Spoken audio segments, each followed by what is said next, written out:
अब illustration number 17 में आ जाते हैं। A factoring firm has credit sale of ₹360 lakh and its average collection period is 30 days.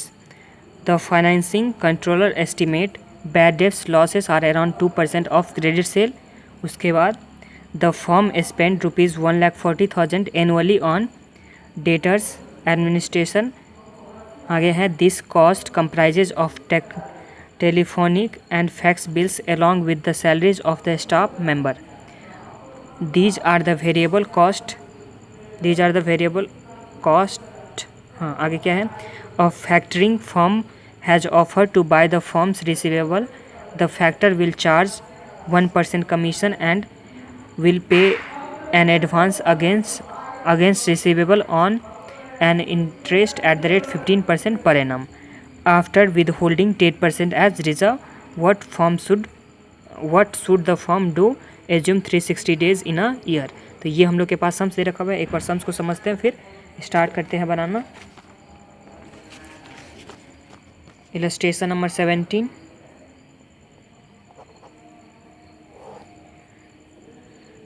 Annual sale कितना दे रखा हुआ है? 360 लाख का फॉर्म का एनुअल सेल दे रखा हुआ है। 360 लाख का दे रखा हुआ है फॉर्म का सेल। आगे बोला है कि बैड डेब्ट्स इसमें कितना परसेंट हो सकता है? 2% बैड डेब्ट्स हो सकता है।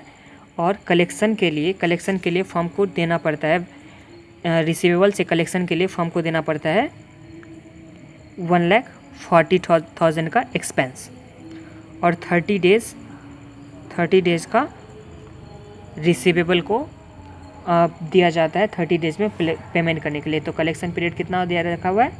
30 डेज़। तो ये दे रखा हुआ है। आगे क्या बोला है कि ये जो एक्सपेंस हैं, ये एक्सपेंस वेरिएबल नेचर का है और कंपनी क्या कर सकते हैं? एक तो ये ऑप्शन हो गया और दूसरा ऑप्शन में ये है कि कंपनी यहाँ ये कलेक्शन कॉस्ट बचाने के लिए इसको किसी फैक्टर को दे देगा कि फैक्टर कलेक्ट करके लेके आओ। जो रिसीवेबल होगा वो कलेक्ट करके फैक्टर को बोलेगा लेके आने के लिए। इसके बदले फैक्टर 1% कमीशन चार्ज करेगा। 1% कमीशन चार्ज करने वाला है फैक्टर। एंड 1% कमीशन चार्ज करेगा। उसके बाद 10% अपने पास रिज़र्व रखेगा। पैसा जितना भी रहेगा रिसीवेबल का, उसके 10% रिज़र्व पहले से अपने पास रखेगा फैक्टर।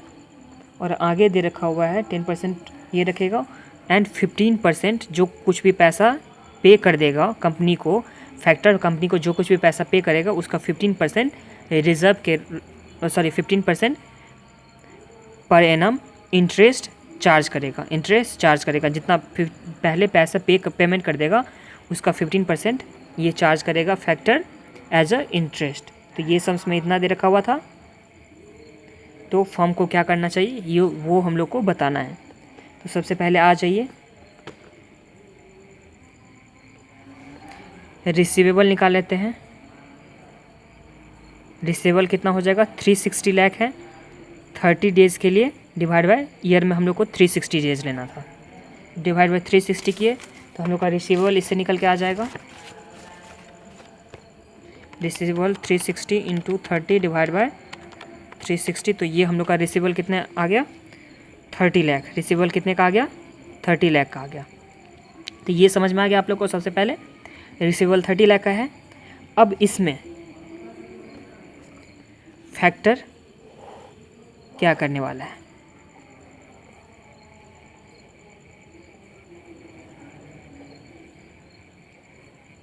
टोटल रिसीवेबल है हम लोग का के पास कितने का? 30 लाख का है, जिसमें से कमीशन चार्ज करेगी फैक्टर 1%। तो 30 लाख का 1% कितना हो जाएगा?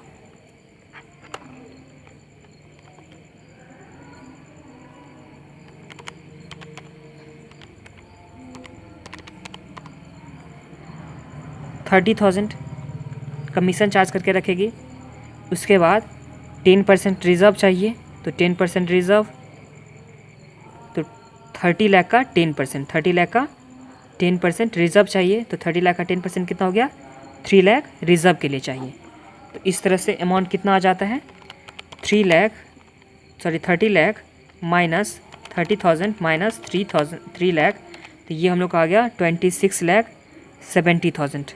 ये अमाउंट कितना आ गया? 26,70,000 ये आ गया। इतना पेमेंट कर सकते हैं किसको? इतना पेमेंट कर सकता है कंपनी को फैक्टर। अब इसमें से इंटरेस्ट भी चार्ज कर रहा है, इंटरेस्ट भी चार्ज कर रहा है कितना परसेंट से? 15% से। तो 26,70,000 का 15% और 30 डेज़ के लिए है ना, तो 30/360 इतना इंटरेस्ट का पैसा फैक्टर रख लेगी अपने पास। इंटू 15% इंटू 30/360, तो ये हम लोग का कितना आ गया? 33375। तो ये फैक्टर अपने पास रख लेगा इंटरेस्ट के लिए। तो कितना पैसा दे दे रहा है कंपनी को?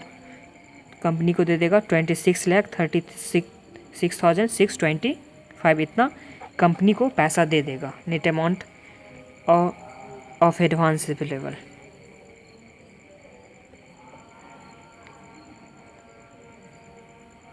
एक बार फिर से देख लीजिए इसको। सबसे पहले टोटल रिसीवेबल निकाले। टोटल रिसीवेबल कैसे निकाले? 360 लाख तो टोटल एनुअल सेल है, जिसमें हम लोग 30 डेज़ रिसीवेबल का है, पेमेंट कलेक्शन पीरियड है, तो 30 डेज़, तो 30 डेज़ डिवाइड बाई 360, तो हम लोग का कितना आ गया? 30 लाख आ गया।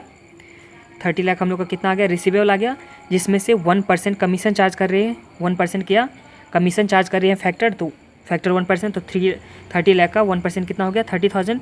उसके बाद 10% अपने पास रिजर्व रखेगा, तो 10% 30 लाख का 3 लाख, तो कितना हो गया अमाउंट दे सकता है कंपनी को? 26,70,000। लेकिन उसमें से इंटरेस्ट भी अपने पास पहले रख लेगा, उसके बाद जो अमाउंट बच जाएगा वो कंपनी को ये दे सकता है। तो ये कंपनी को कितना दे सकता है? 26,36,625 ये कंपनी को दे सकता है। अब कंपनी कैसे प्रपोजल एक्सेप्ट करना है या रिजेक्ट करना है, ये कैसे करेगा कंपनी? तो कंपनी का जितना कॉस्ट लग रहा है कलेक्शन के लिए, कॉस्ट लग रहा है किसके लिए? कलेक्शन के लिए, उसमें से जितना कॉस्ट लगेगा फैक्टर को देने के लिए, जितना फैक्टर को कॉस्ट लगेगा देने के लिए, वो माइनस करने के बाद अगर बेनिफिट हो रहा है कुछ भी तो कंपनी एक्सेप्ट करेगा प्रपोजल, नहीं तो रिजेक्ट कर देगा। एक बार फिर से, जैसे कंपनी है फैक्टर है। अब कंपनी को कॉस्ट खुद का लग रहा था कम और फैक्टर को ज़्यादा देना पड़ रहेगा, तो कंपनी क्या करेगा? ऐसा पॉलिसी को रिजेक्ट करेगा। और वही कंपनी को खुद का कॉस्ट ज़्यादा लग रहा था और फैक्टर के पास कॉस्ट कम लग रहा है, तो कंपनी पॉलिसी को क्या करेगा? एक्सेप्ट करेगा। तो ये समझ में आ गया। तो यही अपने लोग निकालते हैं, और हमेशा एनुअली के लिए निकालना है। ये जो निकाला है इवैल्यूएशन ऑफ फैक्टर प्रपोजल करना है, तो ये हम लोग को एनुअली निकालना है। तो आ जाते हैं नेक्स्ट पेज में, आ जाइए।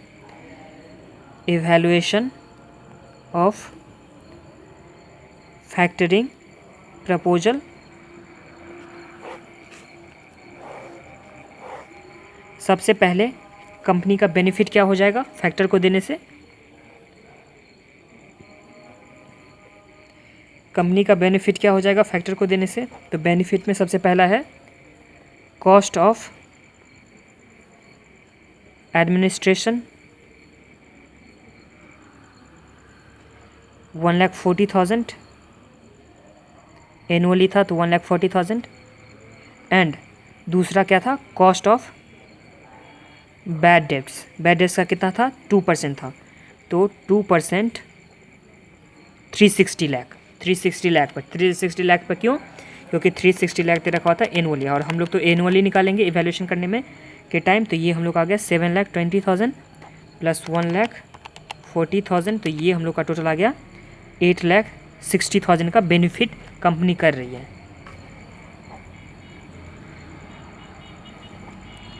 अब दूसरा हम लोग निकालेंगे कॉस्ट कंपनी को क्या क्या लगेगा? तो सबसे पहला कॉस्ट क्या लग रहा है? कमीशन कितना? 1%, तो 1% ऑन 360 लाख, क्योंकि हम लोग ईयर का निकालेंगे, तो कंपनी को कितना लग रहा है? 3,60,000 का कमीशन। कंपनी को कितना? 3,60,000 का कमीशन लगेगा। दूसरा क्या है? Interest cost. दूसरा क्या है? Interest cost. तो इंटरेस्ट कॉस्ट ये 33,375 ये हम लोग निकाले थे, यहाँ पे इंटरेस्ट कॉस्ट निकाले थे 33,375 निकाले थे। ये हम लोग 30 डेज़ के लिए निकाले हैं, लेकिन हम लोग को तो चाहिए 12 मंथ्स के लिए, 30 डेज़ के लिए निकाले थे। अभी हम लोग को चाहिए 360 डेज़ के लिए, तो 360 डेज़ मतलब पूरे ईयर के लिए चाहिए, डिवाइड बाय 30। तो ये हम लोग का कितना आ जाएगा? ये सीधा सीधा समझ लीजिए, ये 1 मंथ्स का है तो हम लोग को 12 मंथ्स का कितना होगा वो निकाला है। तो 12 से मल्टीप्लाई कर दीजिए या इस तरह से करिए तो एक ही बात होता है।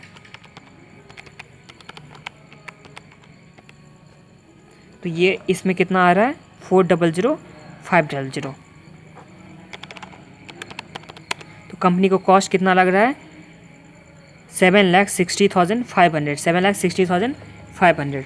तो बेनिफिट कितना आ रहा है, कंपनी को बेनिफिट कितना आ रहा है, तो कंपनी को बेनिफिट आ रहा है A माइनस बी। और तो बेनिफिट में कितना आ जाएगा 8,60,99500। तो कंपनी को ये बेनिफिट आ रहा है, तो बेनिफिट आ रहा है तो कंपनी को पॉलिसी एक्सेप्ट करना चाहिए। तो इस तरह से आप लोग को इलस्ट्रेशन नंबर 17 समझ में आ गया।